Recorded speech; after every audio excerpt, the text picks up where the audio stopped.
Welcome, welcome, welcome. We have a very cool special edition of the Doctor's Orders live stream on the Dr. Nick's Amazing Man Stuff YouTube channel.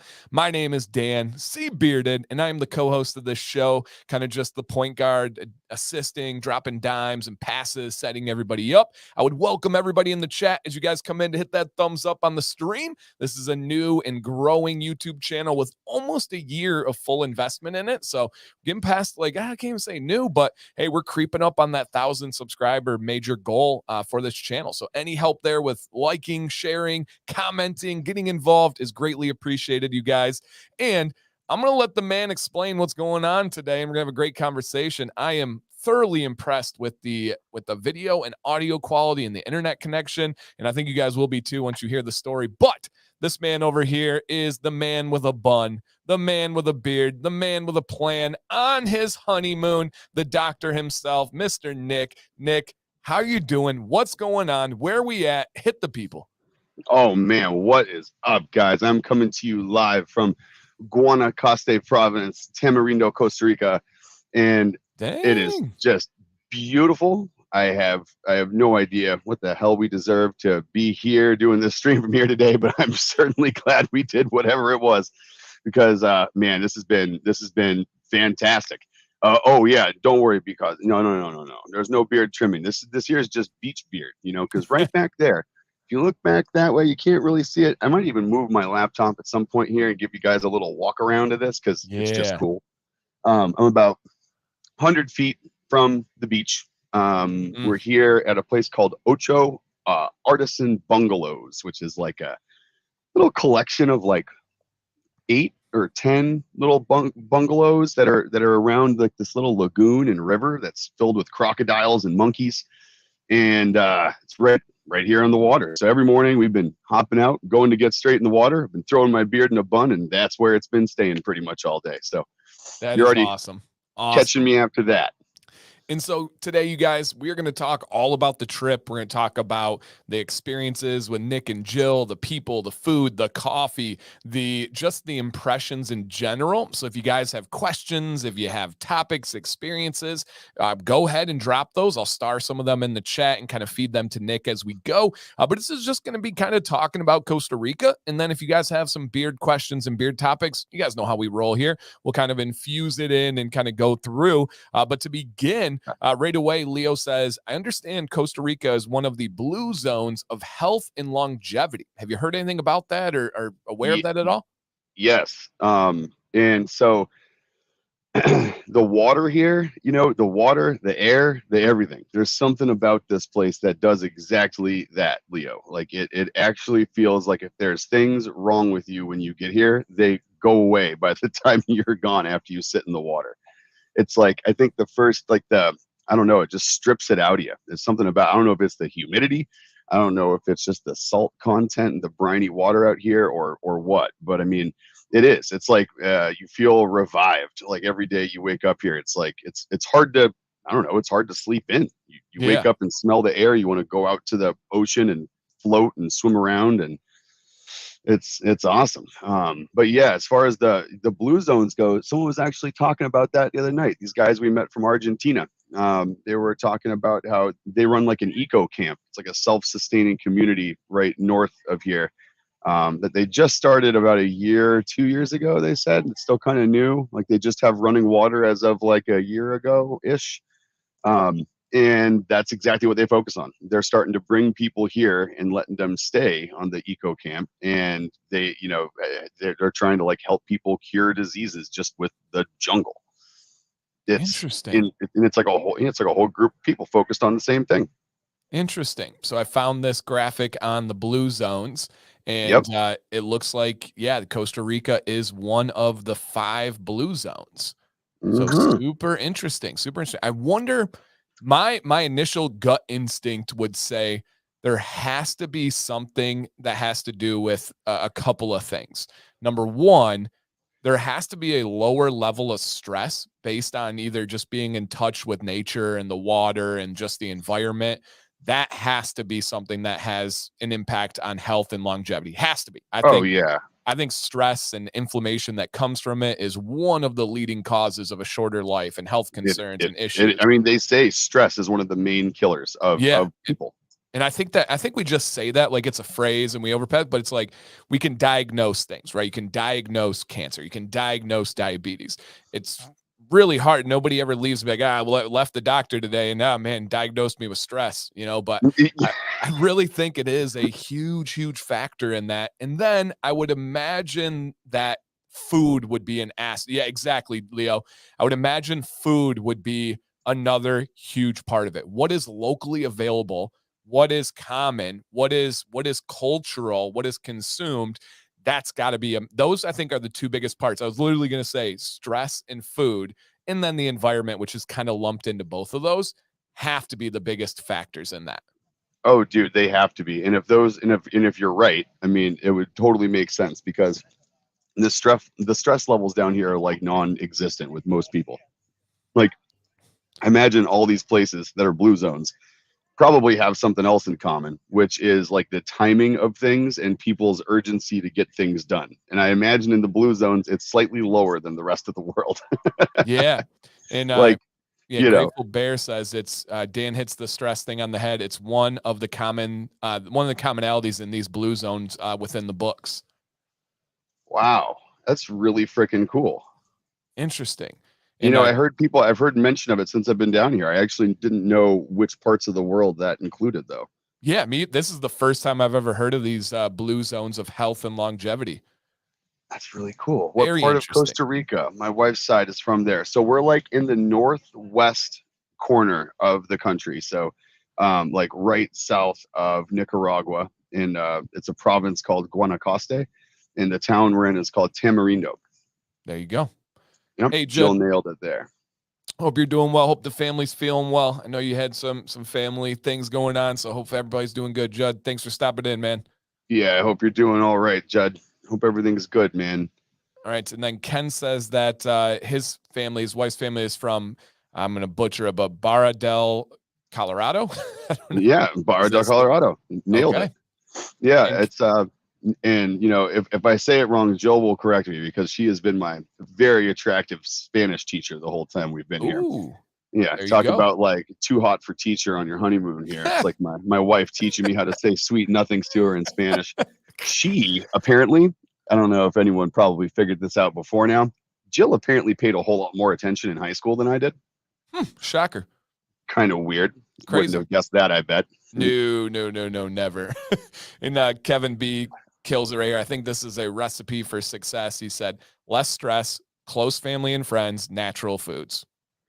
Dude, yeah. And you know what's really funny, Kevin, about that? Less stress, close family and friends. Okay. So it kind of relates to that, but if I don't mention it now, I'm going to forget. So we closed down a local kind of divey bar called Sharky's last night. We probably went actually to sleep at around 4 a.m., which would be about 6 a.m. your time. AKA 7 hours ago. So, we were sitting there, we were playing, we found these guys, and he has a new nickname now from me, but his name was Manfred, and he's a local dude here. He's a surf instructor, turns out, and we met him at this bar. And we started playing beer pong with him and his buddy.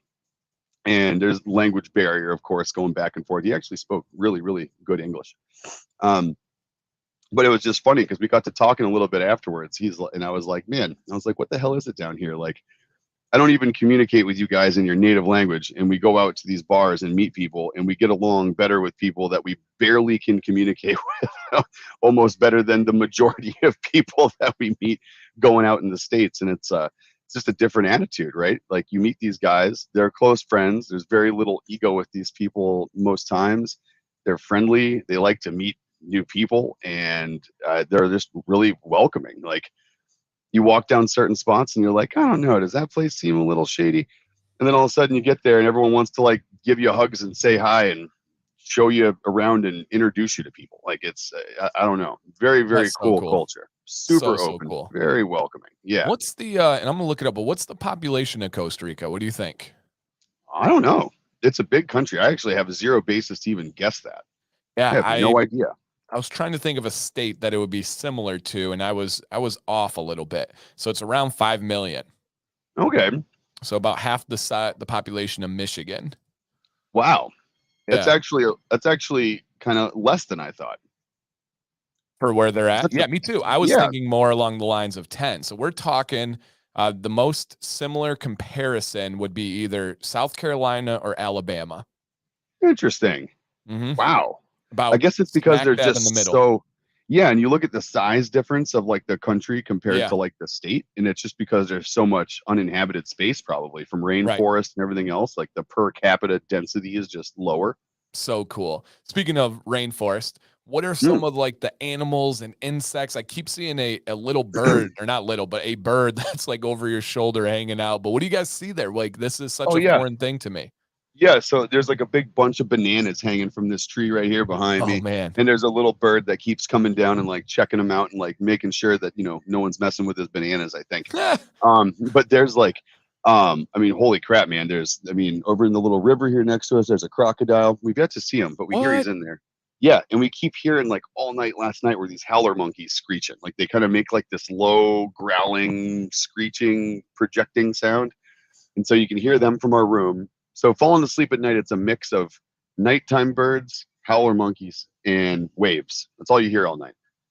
Wow. And Have so, you Oh, and real quick, and this is like breaking news if I were to have, and this is while you guys are there, I don't know if you've heard this yet. If I were to have a Florida man Monday, this is a Costa Rica man Tuesday, a crocodile killed a Costa Rican soccer player, football player during the match with the crowd watching. what? Yeah, or not a match. I don't believe he was in a match, or it was just after the match. But yeah, the title here, 14 hours ago, crowd honors soccer player killed by crocodile in Costa Rica.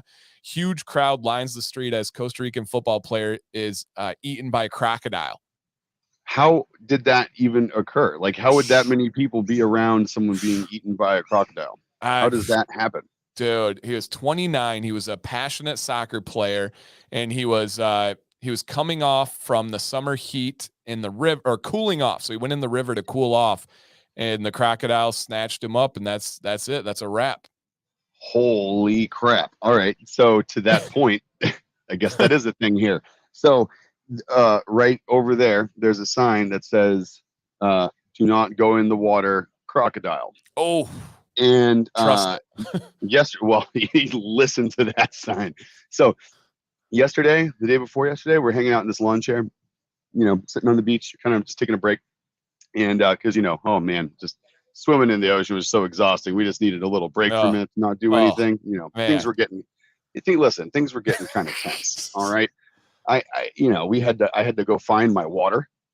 I didn't have a beer, and it was just, madness. Tough. And so, yeah, it was tough life. You guys, it ain't easy. And so we're sitting there, and all of a sudden, this woman and her little girl, it's probably like 3, 4. All of a sudden, her little girl starts tromping around off the beach into the water because it's like brackish water. The river kind of goes over the beach, so it's like you got the beach, and then the river starts, and then it's like full river. But her little girl starts like splashing around in the mouth of the river right there, and she's just kind of hanging out. And the mom comes over, and she's holding her hand, splashing her around in the water. And all of a sudden, all these dudes that I haven't seen talk, these local guys that are on the other side of the beach that set up camp over down this way, Yeah. they all come walking over at once, and they're like, no, no, no, don't go in here. And they point to the sign. They're like, crocodile, Oh, crocodile. good. And she like snatches her up and picks her and brings her over. Yeah. And I I was was like, oh God. I only found that event. I actually heard that the other day because I was looking up Costa Rican crocodiles because there was a recent Joe Rogan podcast of this guy who essentially lived in the Amazon. One of the greatest podcasts I've ever listened to. I'll have to send you it afterwards. Unbelievable. And then they get talking about the different kinds of crocodiles. And then, like in the Amazon, he found this black caiman that was 18 feet long, right? Caimans Oh are supposed to be yeah. small, and Yeah, they are. they have speckled caiman in Costa Rica. They started talking about Costa Rica, and I was like, oh my God, that's crazy. But they have speckled caimans in Costa Rica and like one other kind. But then they have the Costa Rican crocodile, which I believe, I'm almost positive, is the same thing as an American crocodile. And so I know that they get really big there. Not quite They as big do. as like the Nile crocodile, but I know they get very, very large. So I'm going to try to do this here real quick from my computer. I'm going to link my, I'm going to see if I can make these permissions work to view some photos here on my computer from my phone. Yeah. Okay. All right.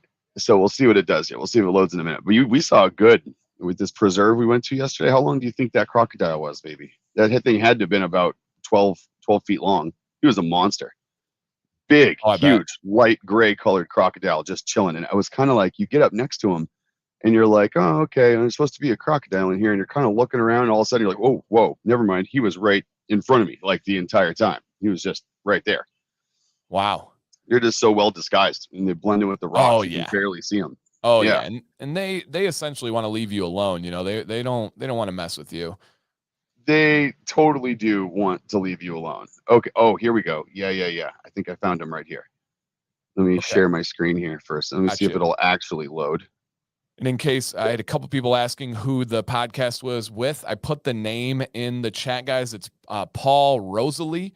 Unbelievable. He talked about his encounters with the oh my gosh, the uncontacted tribes in the Amazon. He talked about the jaguars. He talked about the 20 plus foot anaconda that he was on and the rumors of 60-foot anaconda. It's an unbelievable. Sam, who doesn't love podcasts other than Crime Junkies, she loved it. We listened to it while we were camping. I've listened to it twice now. So if anybody's wants to learn about that kind of stuff, okay, cool. It popped up, Nick. That's great. And Leo, thank you.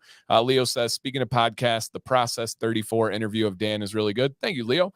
Yeah, I just recently did a podcast with my buddy in person, and it's just talking about my journey and my family and relationships and stuff like that. So if anybody wants to check that one out, just look up Process 34. All right, what we got? My little bird friend here next to me. Oh, nice. So is this from a safari type vehicle or? No, this was on foot. Me just standing there right up the little hill from him there. Okay.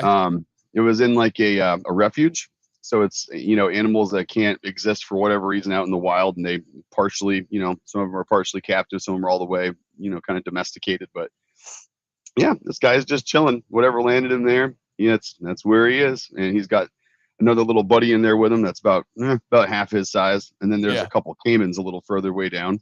Oh my gosh! But we got to see in this little preserve that we went to there. We got to see these guys. We got to see sloths, monkeys, little, I don't know what he was, like a little marsupial of some kind, like a little guy. And it's so crazy though. The little monkeys did not know what to make of my beard. They had no idea. What? They would come up and check everybody out. They'd be like, who are you? Okay, cool. And they'd go over and see someone else. Who are you? Okay, cool. And then he'd like run up to me and he was like, whoa. And he kind of stopped. And then one of them kind of like looked back like this. And then I swear one of them went over, tapped another one on the shoulder and pointed at me. And they both turn around and they both go like this. Oh my gosh. That's amazing. They're like, what is this species? They're like, what is this? This isn't the same as most of these humans that come to see us. That's so cool. What kind? Do you any idea what kind of bird that is? I have no idea what kind of bird he is. He's got like a little crest on the top of him. He's kind of blue. I know it almost looks like. I wonder if it's part of a French fry. Oh man, I can't remember the name, but that's really cool. Really, really cool. And a couple of quick things. As he's trying to, he tried to grab it out of my fingers. That's hilarious. Kevin is asking when they get back, and he's planning to do a resupply. Kevin, they actually have all of their shipments and supply covered this week, so you can place an order anytime. And they have some great. Nick was just raving about the help back at home. So Kevin, you don't have to miss a beat, man. They are sending out orders every single day while they're gone. Heck yeah, man. Chris Wilson, Chris W is in the chat here. I saw him in, and he is hard at work back at the shop while we're here in Costa Rica. Let me just fully highlight, just appreciate for a moment what Chris is doing to allow this to happen. I just want to throw it out there that just so everybody knows, there is actually zero way we could be on this trip at all if it wasn't for Chris Wilson. Like, Chris Wilson is the reason right now that we're able to be on our honeymoon. He's not just watching the shop. He's not just shipping orders. He's house sitting. So he's staying at our house. He's taking care of our dog, Sir. He's taking care of everything at the house. He's driving around in Jill's Jeep. He's taking care of the shop. He's doing all the cleaning. He's letting orders and shipments and deliveries get delivered. He's following up with vendors. He's doing all the shipping and receiving, handling any exceptions that come through, bringing stuff to the post office every day. Like, he's literally standing in for Jill and I in just about every capacity that we do every day. I mean, Chris, thank you, dude. Like, we wouldn't be here if you weren't there doing what you're doing, and I wouldn't trust anyone else on this planet to be doing what you're doing for us. Like, I'm comfortable and happy here because I'm literally not worried about a damn thing back at home, and that's because of Chris. And That's that's awesome. what just having awesome friends that you can trust. It's my best man at my wedding, my partner in crime. He's just, everyone just hold one up for Mr. Wilson real quick. You know, just put your hands up. Put your hand. That's Nice, right. Chris. That's awesome, man. And he says you're gonna make me blush. You know I got you covered. I know you do, bro. I really appreciate it, man. Yeah, and Jason said, "Guess he's the one winning." Yeah, the gig you laid out there, to be fully honest, didn't sound too driving the Jeep, watching the beautiful house, hanging out with Sir, who's a cute French bulldog, dealing with beard products. Hey, that ain't too shabby. That's It's pretty not. nice. It's not terrible. You know, I don't want to downplay the level of commitment that Chris has to have for all this. But, Right. not terrible. You No, know, that is as Angry they're, Warrior said, that's a great friend right there. they're Yep. big shoes to fill, but they're not uncomfortable shoes. Ooh, there you go. Oh, I kind of like that one. I do They're like big that. shoes, but they're comfortable. That's true. Yeah, that's true. That's it. That's awesome. So if you guys have questions for Nick or for Joe, who's in the chat, drop them at any time. I'll do my best to star them and work them in. But Nick, I think a lot of people want to hear about what you guys have done. What are some events? What are some things? Oh, Maybe yeah. coffee, maybe something in the water. What you been doing, man? G squared. Okay, I have something to send you. First of all, when I get back, I have you're gonna get an indescript, unmarked bag, partially from the Congo. Is it a white bag? It is. It's a Oh, big. I have a big. unmarked? So I bought yeah. The one I'm bringing back is a straight unmarked kilo of coffee, and it Whoa. looks, yeah, it's great. And so I met a guy. Okay, so I'm gonna send you some of what I got here, and it's just gonna go right in that new coffee grinder of yours. So I don't know what's up. You're the first person I thought of when we bought this. Joe literally said, "Holy crap, G squared needs some of this." And so I met this guy. He runs a shop called Breaking Bread, and his logo looks a lot like, maybe Dan can pull it up. It looks a lot like the Breaking Bad logo. So it's like the periodic table, it says Breaking Bread, and it's a bread and coffee shop. Well, lo and behold, the guy that owns the place, a guy named Oren, he's an Israeli guy, lives here in Costa Rica, and he's an absolute perfectionist with everything he does. His bread, his coffee, everything's like very, very meticulous. And he's worked with this, 500 something year old, coffee roasting family. And he developed his own blend of Costa Rican coffee beans from different altitudes and humidities and shades. And started talking to him about his coffee a bit. And we started talking about coffee. And then all of a sudden he feels the need to like prove to me here that this is really something special. So it's 95 degrees outside with 90% humidity. And this guy starts pulling out hot shots of espresso from his espresso machine. And he's going over the duration of the pull, the water volume, the weight of the beans before it goes in the portafilter. The guy knew his stuff. I was impressed. And this cup of espresso that he made me was so bright and just so good and just such little acid to it. It was just absolutely phenomenal.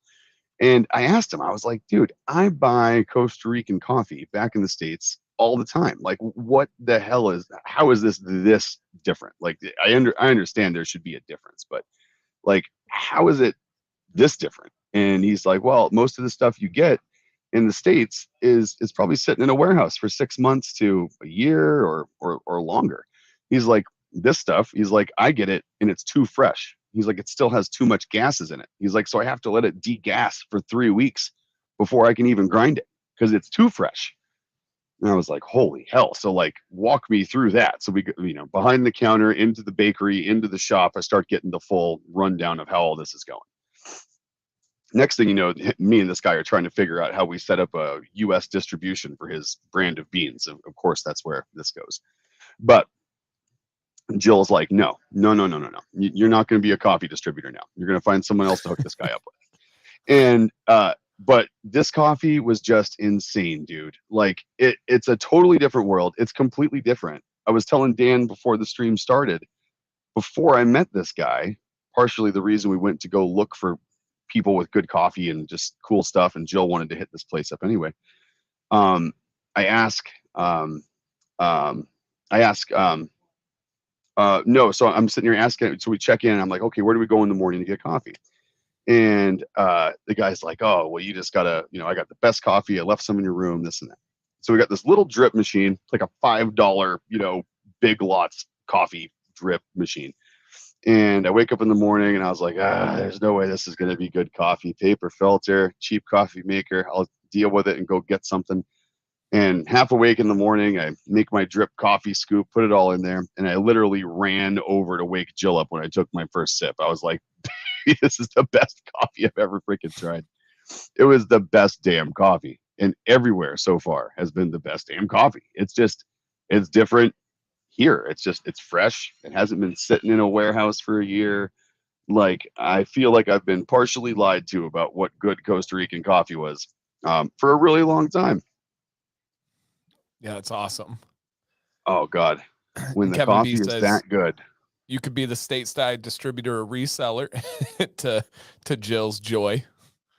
So I mean, that's exactly what I thought, but apparently that counts as starting another business. I tried to work the angle that it's not, but Jill tells me that yes, that is in fact starting a fifth business, and I'm not allowed to until I get rid of another one. So that's awesome. Yeah, they have great signage, great just branding.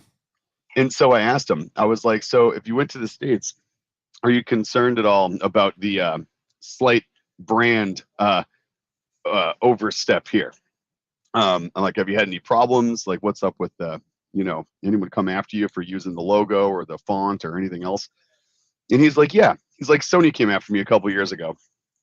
And I was like, oh, how'd that work out? He's like, I'm in Costa Rica. He's like, I told him to F off.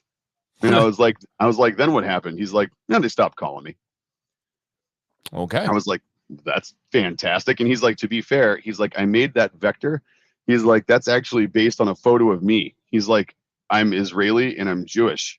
Breaking bread is part of our culture. The font belongs to the periodic table, and that vector is my face. So if anything, they're using my likeness. So I'm going to keep doing what I'm doing. There you go. And I'm like, you actually could have a case there. Like, right. And he's like, if he was joking around, he's like, and if they really come after me, he's like, I'm just going to add Shylocks to the vector, and then it's clearly Hasidic and part of my religion. They can't for sure. Yeah, he'll have a tougher time with the recent Supreme Court ruling, but he's got something. He's got a kernel at least. He does, and and it's coffee. It's not TV. It's not a show, right? So I mean, there is like the likeness part of industry. So who knows how that would work out if you went to the States? There you go. And Mom, yes, my mom there, Julie, you are definitely getting some of this as soon as I get back. I'm sending out like 4 bags of it, and you are one of them. And G Squared is one of them. A white, nondescript like block of it, right through the mail. A brick, exactly right. What I should probably do before I send the indescript white bag is maybe bundle it up with a bunch of clear tape first, with like a bloody handprint on the inside. Yeah, maybe some yellow tape around it. Yeah, the yellow tape is usually what you see on those videos of like Coast Guard seizures, right? Yep. And yeah, we should make it look real good. Probably get searched because I have a feeling coffee is common to cover up smell of other things people are shipping. It is. Yeah, that's like, I'm sure, a very common tactic. Yeah. So, holy crap, though. Coffee is just great coffee. Great coffee. That's been awesome. And I got big props for Jill. So there was this funny thing. I don't know if anyone's ever heard this. You guys ever heard people say this? Let me know if this is like a common thing you get told, or if only I get told this and there's something up with me that I should look at. When I was telling people when we come here, I'm like, oh, I can't wait to teach my wife how to surf. And everyone's like, oh, dude, hire an instructor. Don't teach your wife how to surf. And I was like, what do you mean? They're like, skiing, snowboarding, surfing. These are all things you should, and you can continue to have a good vacation and not have your wife mad at you for teaching her how to do something that she's learning how to do and gets frustrated and she's not good at and all this stuff. And I was like, no, I'm like, we're fine. I'm like, well, I'm like, we thought about it. And I was like, we got this covered. No problem at all. So we asked Miguel, the guy who runs the place we're at here, who literally is one of those dudes where you say, I want to do this, or this, and he's got you covered. Had a couple of surfboards waiting on our front porch. Next morning, took Jill out, and we do some beach lessons for a minute. I teach her about popping up, when to pop up, maybe what the right way to, what the grip looks like, what the first pop looks like, and then what the stand up looks like. And I'm just kind of walking her through it, and she feels comfy. They're little 2-foot waves, so it's nice and easy out there. You can stand where you're catching the wave, so I can stand and hold her board and push her into a wave. And we went out there. I pushed her in. She paddled into it, got up on her knees, and she rode it on her knees the whole way in. Came back out, and then second wave she attempted to get. I pushed her into it. She popped up straight up onto her feet and stood on her feet and rode it the whole way into the beach. Unreal. Like literally like the most natural freaking surfer I've ever seen in my life. I had no clue she had that hiding inside of her. That's so cool. And And I imagine do that. know exactly what you're talking about, where people, they've said it to me a bazillion times on different things. Don't tell your wife that. Don't do that with your wife. And I'm like, we talk about everything. We do everything together, and Yeah. it's not an issue. Do not put IKEA furniture together. Do not organize the trailer. Do not make purchases, like all that. Like, no, like we're much better off when we're super open and we're like together on stuff. So I agree. All those things I always hear about. Don't do this with your wife. Don't tell your wife this. Don't show your wife this. Don't do that. Hide this. I've never agreed with it once. Dude, I don't understand it. So like Jill's the first person I tell about everything. Yeah. Like there is like very few things. There's nothing. Like there's nothing that like I think about where I'm like, oh, I can't talk to Jill about that. Like I don't know. It's just kind of weird. I guess personally, I can't at this point imagine being married to someone that I didn't have. Like, why would you get married to someone if you needed to hide things from them? Yeah. Like, Yep. why would you get married with somebody if you didn't want to like literally share everything with them? Right. Yeah. I mean, at that point, just don't get married. No, I agree entirely. So that's cool. Were you able to get a lot of waves in, get some surfing yourself? Yeah, I was. Yeah, I was able. Yeah, as soon as I got her up on the board, I went and grabbed mine from the beach and came back out, and I was surfing little waves with her, and it was awesome. And That's great. I was able to get some. I think tomorrow morning I'm going to try my hand at e-foiling. Oh, is that the surfboard that sits up out of the water a little bit? Yeah, it has an electric. It's like the whole board is a battery pack. Yeah. And it's got like a boom that comes off the Yep. bottom with a wing, and that's got the propeller on it. And you got a little handheld device that steers it. Well, it doesn't steer; it just creates throttle. Okay, So it's yeah. just like our electric it's just like our electric skateboards. It's actually the same brand of remote that you use on electric skateboards. Powers the e-foils. Super cool. And so it's like a few stages. So like you get on your belly and you hit the remote and you get it moving fast enough where you can stand on it. And then you stand on it and put your feet in the straps while you're kind of trolling. And that's what the board's on the water. And then you give it some more speed, and then you tip the front of the board up, and the wing starts flying up out of the water. That's so the cool. wing basically skims right under the surface of the water, and you float about 2 feet above the water. Yeah, I've seen a lot of videos on those, and I think it is tough to learn at first to kind of get a feel for it. But then I think once you get it, you just start cruising. Yeah, and I'm looking forward to seeing myself do what I've seen most people do in the beginner videos, which is like you get going, you get it up like this. Your natural instinct is to say, "Oh crap," and then you point it down, and then you just Yeah. Oh, I had one of my scariest moments first. in the water was in the Bahamas, I believe. This was, I think, on our honeymoon actually, and I did one of those water-powered jetpacks where it just has. Dear God, how was that? It was attached to a jet ski, and it has a huge hose that the exhaust water of the jet ski that it's shooting out shoots you up in the air. And so you have like a pack, and essentially you're able to like go around, and it's controlled by the jet ski person. The faster they Yeah. go, the more speed that goes. Well, Right. I get to kind of control where I'm going and stuff. And the first time most people just kind of and just kind of fall right in the water. I friggin' launched. I went straight up. And then once I got there, I was good going up. But once I maxed out on my elevation of the push, I didn't know what to do from that point. I didn't know how to keep going. So I tipped forward thinking that was going to go. Dude, it launched me the fastest speed you've ever imagined on water in your life. It launched me straight down into the water face first. It Oh was no. terrifying. Absolutely terrifying. He stopped, so I didn't propel anymore, but I had this huge Oh, pack on my back, and I'm face down in the water, and I'm like trying to go, trying to roll over and stuff. I finally just get myself out of it and get out. And I was like, and I grew up on water, swimmer, water polo, everything. I was like, I'm good. I'm done. It was you're like, I'm terrifying. all set.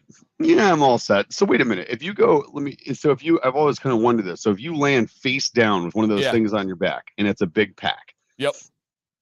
and it's still spitting out water at that Yeah. point. So it's still like pushing you along the surface of the water, Yeah. right? So How do you mine, get yourself facing upright again where it'll push you out of the water again? yeah, so with me, he stopped. So I wasn't being propelled anymore. So I couldn't even try to like wiggle my body and get some like propulsion up. It was It was just, basically laying face down in the water with a wet backpack on your back. yep, yep. That was 100% what it is. And it was terrifying, like terrifying. And man, Oh, I smacked that water. It was crazy. And oh here's a man. good question by Gamer. He says, what's the hardest and easiest part of surfing? Oh, okay. So typical surfing, if you're, out trying to grab a swell, I think most people won't tell you this, but unless you're like Dan, or like me, grew up swimming and grew up in the water and grew up doing cardio in the water. And a very underrated, difficult part of surfing is paddling out to the waves. So I don't know if you guys know this, but when you're paddling out to go surf and it's big waves, the waves are coming in, you got to go through them. So you got to take your board, you got to push it underwater, suck yourself to that board, hold your breath, pop back up behind the wave, and keep paddling. And then so your cardio, hold your breath, push up, pull down, pop up, and then paddle, paddle, paddle. So some breaks that you go to in the world, I mean, you could be doing that for 20 minutes before you ever get to surf. So a lot of times people are like, oh, I tried to go surf today, but I was beat by the time I got out there, and that's not uncommon. Yeah. So I'd say the hardest part of surfing is the getting out to where you want to surf sometimes is the hardest part. Easiest part of surfing, 100% for me anyway, is just the standing on the board riding the wave. You just listen to it and away you go. It takes you where it wants to take you. You fight it when you want to fight it, and you don't when you don't. And if you want to go in, getting in is the easy part. So what's hardest? Getting out. What's easiest? Getting back in. Super cool. I love Everything in that. between is just fun. Nice. Now, what about There's a the monkey. food? How's the food been? What have you been eating? What are some common foods there? Because when I would travel, what I noticed was meat was a lot more scarce or low quality in different places, especially in the Mm, Caribbean, especially in like Central South America. It just wasn't as common as we see here. And I am largely a meat eater. I'm you would be predominantly. in heaven here. Oh, tell me more. Oh dear God. It's just beef, beef, beef, and more beef. Like Wow. it's just all everything. So like big portions of menus are straight beef here, dude. Like Mm. there's places that specialize in Punta Cana steaks, and like they have like crazy tomahawks down the road, and it's all just this local Central America Woo. beef. And like they do Don't like stop. Keep- their steak tacos are smoked, and they use like their own shredded smoked steak for their tacos. And like it's incredible. Like the amount of fresh grass-fed beef down here is ridiculous. Mm. Oh That's wow. amazing. And it's so I'd say that. And then you know what else is really, oddly enough, there is another thing that's very popular down here, and I have no idea how or why, but it's Italian food. What? it Everywhere you go down here, you're like, you go to like there's a food truck place like right over on the other side of our property here, right before you get to downtown, and it's a park that fills up with just all these food trucks. And I would say there's one taco truck. There's probably one like Peruvian something food truck. There's 2 pizza trucks and 3 pasta trucks. Wow. In 95-degree weather, 90% humidity, there are dudes sitting there eating a bowl of piping hot rigatoni with beef on it. And they are just, and while they're doing that, I might add, it is not traditional for local Costa Rican men in this part of the country to wear shorts. If you're pants? A dude, pants, full pants. It could have gone in 2 directions, but okay. Oh no, yeah, opposite way of where you might have been thinking there.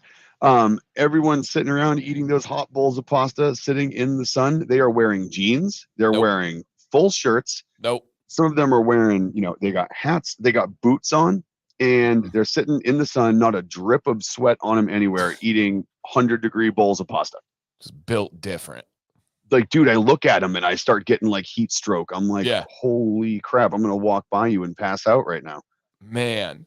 And then, so for this whole trip, is this a belated honeymoon? And says, my wife and I have been trying to go on a honeymoon for 16 years. What's the story? Share with, because we know that Jill's your wife. We know that you guys have been together. So what's the story here? Yeah. So honestly, we got married last May. And we've been kind of planning what we were going to do for our honeymoon ever since. And it was one of those weird things where like we planned our wedding ourselves, right? We didn't hire a wedding coordinator. We threw a banger of a wedding, but we did it all ourselves between spreadsheets and Microsoft projects. So by the time of getting done planning all that, we were thinking about a honeymoon like while we were planning that part. And we're like, no, let's not plan that now. What we're going to end up doing is saying like we're going to end up compromising on what we want to do just because we're so sick of planning things. Right. So we said, okay, let's get through the wedding, and then we'll plan our honeymoon. And then we just got busy. Like you look at last May, June, July is when you came on board with us. Yep. And then, lo and behold, Dan created a bunch of new work and brought in a bunch of new customers and, and got it to where we couldn't go on a honeymoon. Thanks, Dan. Sorry for the help. I'll tell you what, careful what you wish for, guys. So we got busy for a year. We did. And it's literally just been a year of just so much growth for Dr. Nick's, for the other businesses, for Bigfoot, for everything. And we just hadn't really it's not that we didn't have an option to break away. I think we did. Right. But we wanted to kind of get over the hump of a certain level of momentum before we wanted to just kind of let it, stay and break away. And then of course things had to kind of align with what was going to work for Chris to stay and watch everything. We didn't really, until we figured out that was an option for him to literally just, put on a Nick and Jill skin suit for a week. I didn't ever know that he'd be, I knew, of course, if I asked him, he would, but I didn't know that he'd be, happy to do it and excited to do it. So once we discussed that, we figured out that could be a plan. Then honestly, that's kind of what let us plan the honeymoon. We're like, okay, we can do it because Wilson's got things covered, and let's figure out what we're doing. So here we are over a year later. Amazing. And shout out to Jill. She said 16 minutes until her butt's back in the water. Jill, thanks for lending this time to us. I did give them an out. I said, hey guys, I can handle this if you guys just want to go do your thing. And it wasn't even a question. So shout out to Jill for literally taking a break from your honeymoon.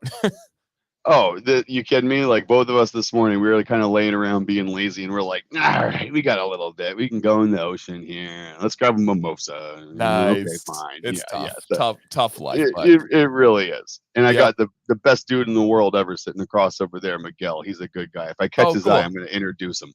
Yeah, please do. And Walter wants to know, what are your other companies, Nick? Hey, Walter, we got a few things. So obviously Dr. Nick's, we got Bigfoot Slabs, which is a wood shop. So Bigfoot Slabs Woodworking, you can find us at bigfootslabs.com. And the other 2 companies are in the cybersecurity space. One's called Moonrock Consulting, and the other is called Interosec. One's a software company, one's a consulting company. And we focus on, saving the world one network at a time. That's what we do. Yep. And then you can see them all right here. They're all under Nick's facility, which I got to visit and tour everything. So yeah, Moonrock and Terrasec, Amazing Man Stuff, Dr. Nick's, and then Bigfoot Slabs. Yeah, man, it's like, yeah, that's our little compound of madness right there, you know. It's Mm-hmm. oh man, that was such a cool day. I'm so glad you guys got to come and spend some time there and check things out. That was so much fun. It was unbelievably amazing. So fun. Oh my God. So today, literally today, I'm brushing Violet's teeth and she goes, and Sam was up there, so I like dismissed Violet on this because I wasn't happy with her. She goes, "Dad, you look like Nick." And I was like, "Shut up, yeah, get out of here." And Sam's standing right there. She goes, "No, Dad, you look like Nick." And I'm like, "All right, thanks, Violet. Yep, cool." Literally, I wasn't talking about you. I didn't mention you. I didn't have a picture of you. I was brushing her teeth in the bathroom, and she yelled at me twice, "You look like Nick." Well, what did you do to her earlier in that day for her to hurl such insults at you? I mean, jeez. But it Did was she like a get grounded? And it was like a shot at my manhood. Like, she didn't say it in, like, a nice way. She was like, Like, you "You look like look like Nick Nick. is superior. Like, you kinda look like Nick." And so she'll do it all the time, or, like, I'll be on my phone, and she'll see, and she goes, "What his name is?" And I'm like, "You know what his name is." And she'll go, "Oh, Nick." Oh, Nick. That's so funny, man. She was like, I think I heard the words in the back of my head, "Hey, Nick." I Yeah, swear I heard them when there was nothing else happening. I'd hear, yeah, "Hey, Nick," in the back of yeah. my head for like a week after you left. Oh, so funny, so That's funny. But, fantastic, dude. yep, that was this morning, by the way. Well, we'll tell her that, if she dropped that line today, that means I need to send her $20. I told her I'd send her $20 every time she makes fun of you. So yeah, there we go. And Jill says, "Oh, Violet Heart." I literally, as a follow up, I She's awesome. showed Violet the picture of her and Jill, and I was like, "Here, see, like, stop talking about Nick." Gosh. Oh She's man. hilarious, man. Your kids are awesome. Well, thank Jack's you. still Right back talking at about you. your boys too, man. Like, Yeah, yeah, Jack's still talking about how much fun he had. they're playing video games together now. Yeah, yeah, they're playing Roblox, right? Roblox or Has they been something, I playing think. Roblox? Yeah, they've been Yeah, playing Roblox together. yeah. This was Violet's line. "Hey Nick, what's your name?" Yeah. "Hey Nick, are Yeah, you happy?" That's always her go-to. she'd like, "Hey Nick, are you happy?" Or it'd be like, "Hey Nick," and I'd say, "What?" And she'd said, "Hi, Yep, exactly, exactly. nothing." Now, speaking of looking like Nick, and speaking of the beard, you got the bun going on. What has been the beard approach for you? What has the beard felt like for you? Are you just like, I'm on my honeymoon, I am not caring one bit, or is it bun up the whole time, or is it like you feel the humidity? Just break down kind of your experience and your mindset on the beard for a honeymoon. Yeah, so okay, it's actually been kind of interesting. So I've been keeping track of this because I knew we were going to talk about this today, and Cool. I've been kind of like minding what I was doing a little more than I would, I think, just kind of keeping track of it. So I still have been keeping up, right? I've been in the mornings. I'll kind of just run through it. So in the morning, my shower in the morning has been back there in the ocean.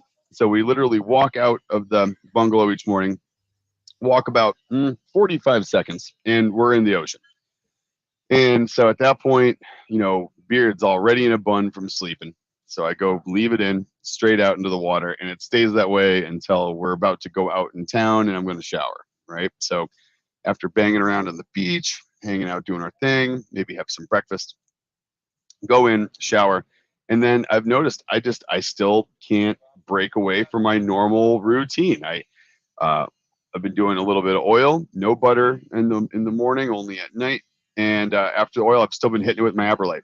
So before I go out, I'll hit it with the Aberlite, just because I want to look like I normally look when I go out in town and meet people and hang out. And then it gets progressively, messier throughout the day, right? There's lots of wind, there's lots of salt. I might go back in the water. I might go to the beach. I might put it in a bun for something, take it back out of a bun. So I'll tell you, probably at nighttime now, you find me at midnight in a bar down the street. It's probably been messy, into a bun and out of a bun 2 different times throughout the day. Maybe it's a little wavy. But oddly enough, the humidity has not given me much of the craziness like I thought it was gonna, right? Right, Joe? Like I feel like it's been behaving pretty well. Yeah, and I feel like I've been using number 7 the whole time I'm here. So I brought one oil with me. It's just been number 7. Brought a balm with me. just in case. I haven't really used it. I think I used it when we went out to our first nice kind of fancy dinner when we were here. I kind of, fixed up the mustache a little bit with it. But it's been, mostly wake up in a bun, swim in the bun, pull it out, look decent for a few hours after a heat brush, and then go back to up and down between having an in or out of a bun. Okay. It's not so bad. And I don't know what it is about the water here. It actually hasn't, I haven't got like, that straw feeling that you get in your beard after salt water. That's what Luna's saying right Yeah. there. He said it feels like a dry yeah. brush afterwards. Yeah, my polarized glasses make the screen kind of weird. I didn't even see it pop up, but yes, like a dry brush. So like Atlantic Ocean water does that to me. And I get really red in the face after I go in the water up near us.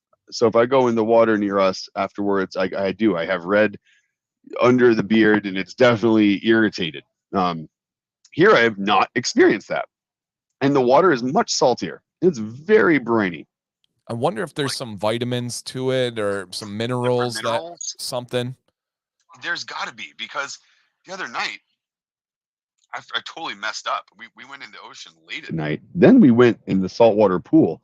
And I totally forgot to shower and rinse the salt out before I went to bed. We literally were just laying around. I was tired. My beard got dry and just sitting there. And I just fell asleep with my beard in a bun with salt water in it. And I woke up the next morning, got in the shower, and it just felt like I barely needed conditioner after I used wash. Like it felt great.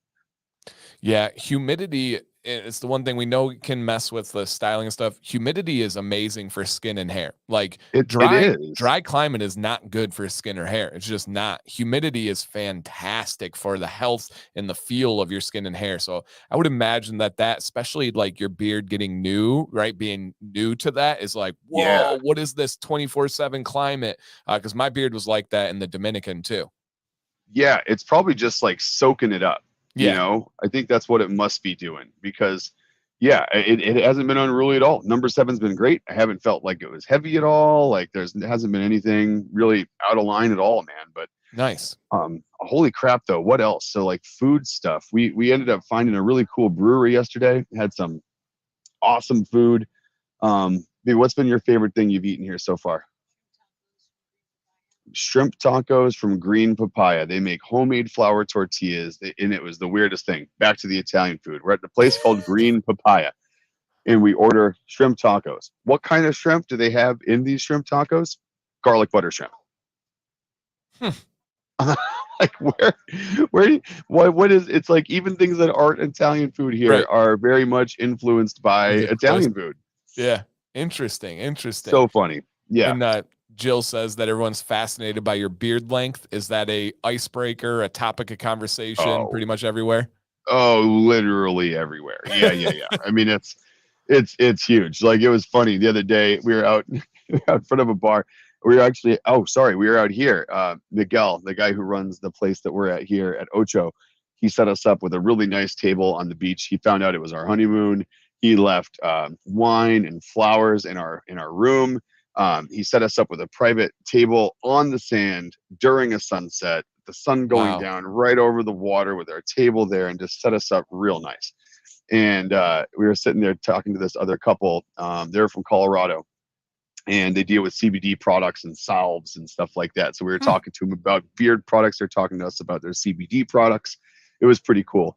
And all of a sudden the guy's like, he's like, so I mean, like beard products and stuff though. He's like, you don't have much beard though. I mean, it can't be too much longer than it is there in the bun, right? And I was like, oh no, it's I got about 2 feet.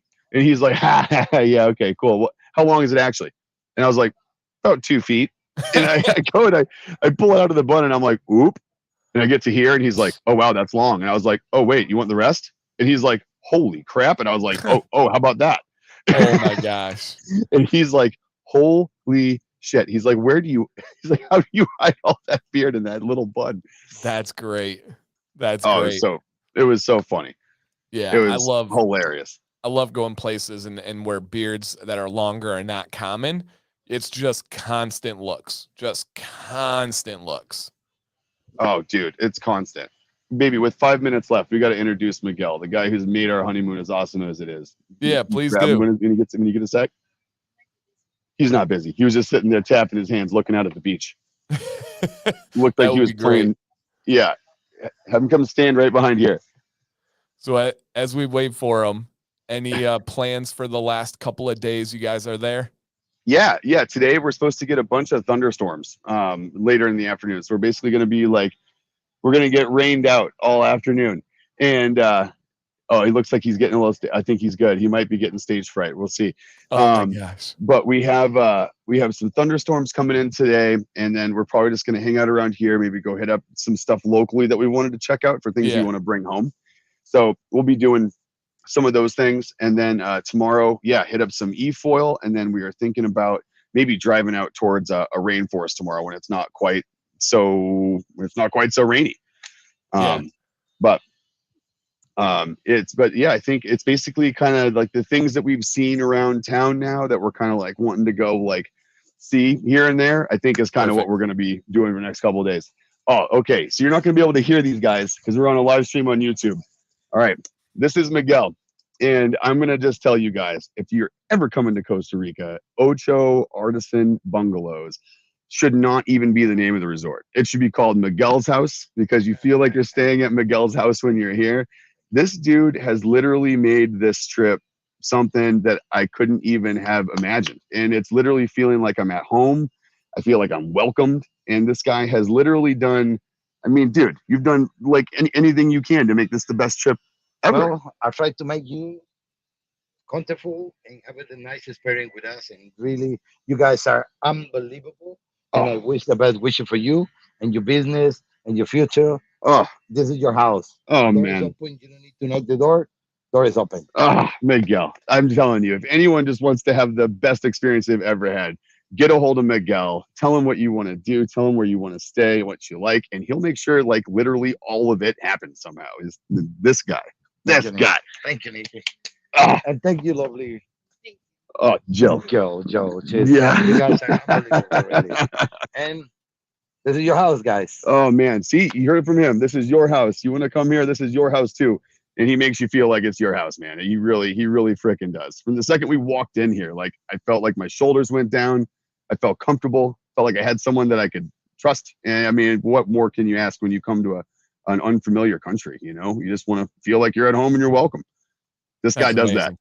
Thank you. Awesome. We're here for you guys. Thank you. Oh, And congratulations with your business. dude, thank you so much. Thank man. you, man. Thank you so Really much, appreciate brother. it. Oh, Thank you, brother. absolutely. Okay. Well, this is Thank not you. the last time we'll be hanging out. I hope not. Oh, I got your cell phone number. You're in Please. trouble now. I got your number. You know, back, okay? Thank Brother, you, man. be good, man. Thank you so much for saying hi to everybody. Thank you. Oh, absolutely. Dude, that's awesome. Literally the nicest dude in the whole world. Like, I love that. like we got here and it was kind of crazy traveling and like things were like a big commotion. And like literally we get here and Miguel's like, welcome. I don't know where you're coming from. Go hang out there. I'm going to bring everything up to your room. Let's figure out what you guys want to do for some dinner. You want to eat here? Sounds good. You want to go somewhere else? I'll give you some recommendations. Go relax. And like literally the words "go relax" came out of that guy's mouth. And I was like, it was like an instruction to the subconscious of my brain. I was like, okay, go relax. Oh, Got that's it. awesome. That's amazing. So I well can do that. deserved.